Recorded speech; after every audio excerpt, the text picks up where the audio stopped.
দেখছেন সবার খবর, সবার নজর, বার্তা এক নজর।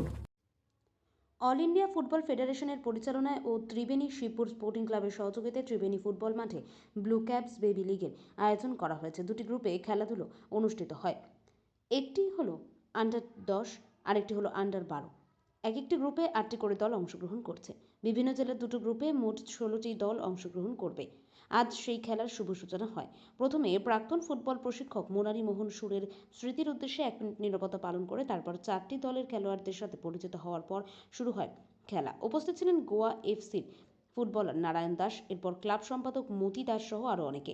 আন্ডার 10 গ্রুপে অংশগ্রহণ করে ত্রিবেণী শিবপুর স্পোর্টিং ক্লাব বনাম Howrah south Nimta football academy. অন্যদিকে আন্ডার 12-এ অংশগ্রহণ করে ত্রিবেণী অভিযাত্রী ক্লাব বনাম তেলান্টু মোহাম্মদপুর তরুণ সংঘ। খেলাতে AIFF Blue Cubs Baby League Tribeni Shibpur Sporting ক্লাবের পরিচালনায় ত্রিবেণী ফুটবল মাঠে শুরু হলো।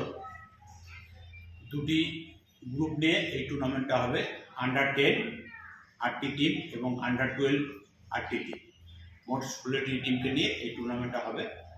আজকে উদ্বোধনী ম্যাচে Tribeni Shibpur sporting club versus Howrah Nimta football academy এবং আন্ডার 12-এর ত্রিবেণী অভিযাত্রী versus Telantu Mohammadpur sporting club Mohammadpur Tarun Sangha খেলা চলছে।